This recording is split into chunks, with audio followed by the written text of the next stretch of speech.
Watch and burn. Hey everyone. So tonight I want to discuss a book that destroyed a lot of people's lives back in the late 1980s. And that book in question is 1980's Michelle Remembers. This was written by Lawrence Pazder, and it is about his patient at the time, who would later become his wife, a woman by the name of Michelle Smith. And through he was her psychiatrist or psychologist, I can't remember which, and he was originally treating her for depression. But then through like regressive hypnosis therapy, they pulled out of her that back in the 50s, she was sexually abused for some satanic cult that her mother was a part of. She was raped repeatedly, and then she was forced to abort the fetus, and then the fetus would be sacrificed, and then there'd be group orgies, and then she'd be smeared in the blood of the victim, and blah, blah, blah. And it's essentially, if you've seen the movie Session 9, you'll know that this is the Patricia Willard scandal. Technically, though, Patricia Willard didn't exist. Patricia Willard is essentially Michelle Smith. And, hang on, where are my notes? Because I am professional. The scariest part about Michelle Remembers that despite the fact that it was written in 1980, the Satanic Panic wouldn't kick off till around 87. And the chaos that would cause, it would wreck so many families, because so many kids, through things like regressive hypnosis therapy, would discover that their parents had been raping them for Satan. Except none of this happened. Again, see Session 9. Patricia Willard's family sues, and it destroyed people's lives. Like, you will forever think your parents are satanic child molesters who raped you a bunch.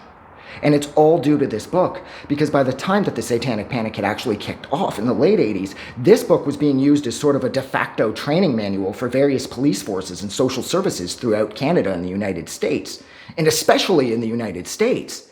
It's in the years since that this book has since been sort of debunked and disproven, that a lot of people have come forward and said that, yes, in my police station, or in, like I said, with wherever we work for social services, we did sort of use this as a manual of sorts in order to know the signs of satanic involvement. And it's unbelievable too, because they're Canadian. Lawrence Pazder, the medical professional that wrote this book, they're Canadian. He's Canadian, and Michelle, if I'm not mistaken, is Canadian too. And it's amazing to think that a Canadian doctor was responsible for the Satanic Panic of the late 80s. If you'd like to know more, too, about this whole Satanic Panic madness I'm sweating like crazy, the whole Satanic Panic madness that jumped off the late 80s, Debbie Nathan and Michael Snedeker wrote a book called Satan's Silence.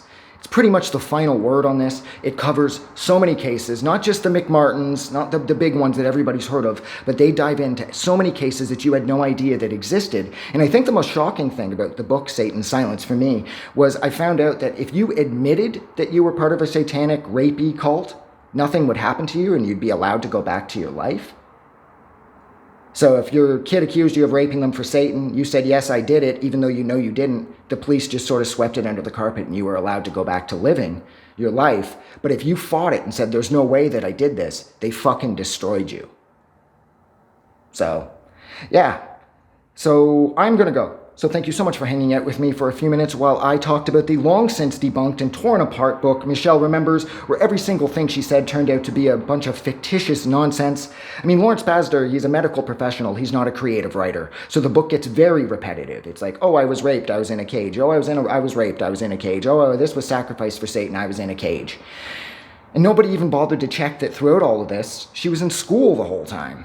But yeah, so anyways, like I said, thank you for hanging out with me while I discussed this long since forgotten book, Michelle Remembers, from 1980. Like always, if you like this review, don't forget to do something nice for somebody. But please, most importantly, don't forget that the world is actually a better place because you are in it.